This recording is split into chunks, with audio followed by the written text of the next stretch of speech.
thanks for tuning in for another video. Today we're going to be doing 4 different slow cooker recipes. We have been working from home, so I'm really excited I get to use my slow cooker more, because when I would go to work I'd be nervous to leave it on. I don't know, that's just me. So the first recipe was our least favorite, but still really good. I think next time I'd serve it with some mashed potatoes or something. So if you make it, please let me know what you do, because I'd be really curious to hear what else you would add or maybe what you would take out. And then the second recipe is really good if you like pasta. The third I think was my favorite, the sweet potato stew. Definitely cook that on low for 8 hours. Don't try to speed it up. Do it on low for 8 hours. It'll taste amazing. And I will say that the prep work does take a little bit. It is well worth it. And of course, the fourth and final recipe is a lava cake. Come on. It was awesome. So hope you enjoy it, and thanks again for all the support. The first recipe is going to be our chicken pot pie, and like I said in the intro, this was kind of my least favorite, but I definitely am willing to try it again. So I use frozen onions, but you're going to use 1 yellow onion chopped. Then you're going to use 1.5 cups of chopped carrots and 1.5 cups of sliced celery, 1/4 cup of fresh parsley, but I just used dried and then did the equivalent.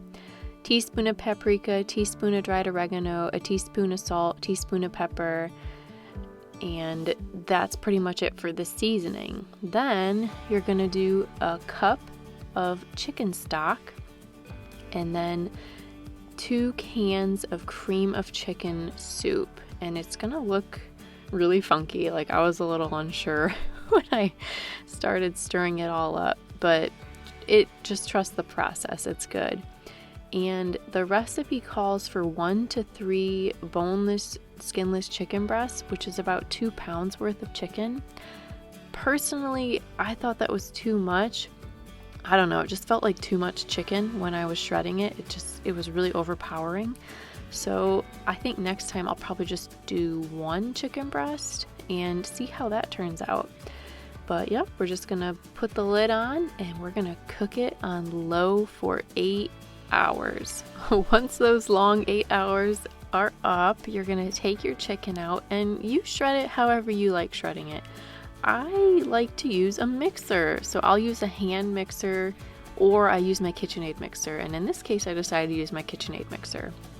And you could see the chicken was just falling apart. It was so tender, which was awesome. And look at how easy that is, just throwing it in the mixer. Oh, it's just the best. So you definitely want to make sure if you do use this technique, don't over shred it, because it kind of can almost turn into ground chicken.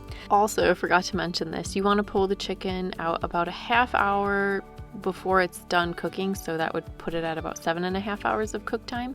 Then you're going to add in your corn, in your 1 can of corn, and then 1.5 cups of frozen peas. And obviously you want it to cook for another half hour, because then the peas would probably still be frozen if you ate it right away. So let it sit for another half hour, and I would definitely serve this probably with some mashed potatoes next time, but the biscuits, it was really good. I would love to hear if you liked it. And for the second recipe, I really liked this. This was the Olive Garden chicken pasta. And again, I think I just used too much chicken. I don't know if the chicken breasts I'm buying are just ginormous, but it felt like too much chicken. And then you're going to use about a half a bottle of the Olive Garden dressing. And then I mixed about half a cup of water, half a cup of chicken broth. Then you're going to use 1/4 cup of Parmesan cheese, sprinkle it all over, and then just 1/4 teaspoon of pepper, and then you're going to top it with an 8-ounce block of cream cheese and let that cook on low for 4.5 hours. And when those 4.5 hours are up, you're going to shred the chicken. I just shredded it with some forks, because that was just how I was feeling. And you'll see it's a lot of chicken. Now, a side note, the original recipe calls for the whole bottle of the Olive Garden Italian dressing. And I read lots of comments saying it just was too salty, and I've been really sensitive to sodium during this pregnancy, so I decided against it, and that is why I subbed with the water and chicken broth mixture, so it still had a little more liquid rather than doing the whole bottle. So you do you. If you like things salty, then go for it. Go for the whole bottle. But based on the comments I read, they said don't do that. And I had a box of penne pasta. I believe this was a 12 or 16 ounce box. And of course we're going to top it with some more Parmesan cheese, because why not? And now it's looking really good. And to make it even better, I put some frozen peas in it. But I was reading comments of people putting spinach in it, and I'm definitely going to try that next time because that sounds really, really good. You could serve this with salad, garlic bread, but I mean, it was pretty good just by itself, so hope you enjoy it. Now moving on to my favorite recipe, the sweet potato stew. It's so hearty, and I will say the prep work is a lot, but man, it's so good. And the recipe called for spraying the crock pot with some nonstick spray, so that's why I did that. And then you're going to use 3 cups of sweet potatoes, which is about 2 sweet potatoes, and you're going to chop it up. We're going to use 1/4 cup of chopped celery, 1 small onion, but you know how I roll, I just got frozen onion, so I just sprinkle that in and eyeball it. And then you're supposed to use an 8-ounce bag of mini carrots for the recipe, but I had some carrots left over, so I just chopped up however much I thought was good for the stew. And then you're going to use 1 can of corn, but use the fire roasted corn. It adds a lot of flavor. And same goes for the diced tomatoes.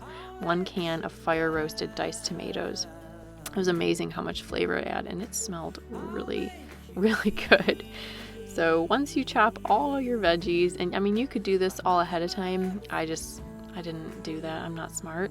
There's my frozen onions because, you know, not lazy, resourceful. Resourceful that's one of my favorite words I use to describe myself. I'm resourceful. And dumping in the canned goods. Oh man, those smelled so good. And now for the meat. I bought the stew meat, and I probably used less than a pound. And you're supposed to sprinkle 2 tablespoons of flour and then 1/2 teaspoon each of salt and pepper onto the meat, and then toss it together. But with the meat, I used less than a pound, and I froze whatever I had left over, and then you're going to cut it into about 1 inch or 1/2 inch cubes. I believe mine were probably closer to 1/2 inch or maybe 1 inch, anywhere in there. And then once it's all tossed, you're going to put it right into your crock pot. And now we're going to start adding all our seasonings. So you're going to use a teaspoon of minced garlic. You're going to put a bay leaf, 1/2 teaspoon of paprika, a teaspoon of Worcestershire sauce. Hope I said that right. 2 tablespoons of fresh parsley, or if you're like me, I just used dried and did the equivalent of that. And at the very end, we're going to add 2 beef bouillon cubes, crumble it in there, and then a cup of water. And then you just kind of toss it all together and try to get the meat to the bottom so it cooks. But like I said, the prep work, I mean, it probably took me about 20-30 minutes just to get this stew going. So it was a process, but it was so worth it. And our house smelled so good. And we're in Georgia, so the weather, it's almost to that colder temperature. We're really close, but it's kind of been warming up. So I was just trying to imagine it being cooler when we were eating this. But I definitely will be making this in the wintertime. It is such a hearty stew, and you could eat it all by itself. But being pregnant, I'm craving some weird things. So I was craving white rice. I saw somebody eating white rice on Instagram. I'm like, oh, I need that in my life. So we're going to cook this on low for 8 hours. Yup, 8 hours. And if you're home, try to give it a stir every now and then. If you're not, it should be okay. But I stirred it about every 2 hours, or if I was in the kitchen doing something, I'd go in there and give it a good stir. And now you have to take your bay leaf out because nobody wants to eat that. Kind of mush up the potatoes so it kind of makes it nice and mushy. Oh man, but I mean, everything was so tender, so good. And we did it on a plate, but you could easily do it on a bowl. And oh my goodness, the rice, I don't know, it really made it. It was really good, but I would totally eat this all by itself. It was delicious. So I really hope you guys enjoy it. Definitely my favorite one. 10 out of 10, and we'll be making this again. Now, for our final recipe, I had to do a dessert. Just had to. So I did the chocolate lava cake, and this recipe kind of felt like a Pinterest fail, but it did not taste like a Pinterest fail.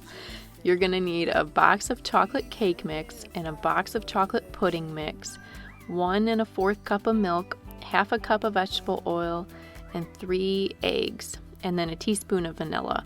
Now, I would mix this all outside of the crock pot and then dump it in there. I don't know if that's where I went wrong. Again, gonna try it again. It was still really tasty, but something was wrong. So I would mix it outside of the crock pot and then add it back into the crock pot. And then you're gonna top it with about 1 to 2 cups of chocolate chips.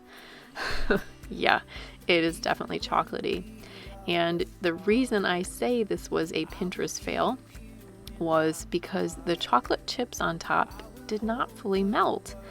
And if you do make this and you do go to the original recipe page, you'll see in her picture that her chocolate chips melted. Mine didn't. So if you make this, let me know what happens. I'm really curious, because I'm like, how do you mess up chocolate lava cake? Anyways, there they are. And I cooked it on low for 2.5 hours, and the sides definitely did get burned a little bit. So maybe put some nonstick spray in because mine was really sticking and it was really hard to get. And it was really hard to serve it up. So I just grabbed myself a big chunk and then topped it with some whipped cream, called it a day, and it was really, really good. Thank you so much for watching. Let me know if you try any of these recipes. I would love to hear if you liked them or if you changed anything, because when I make it again, I might try whatever you did.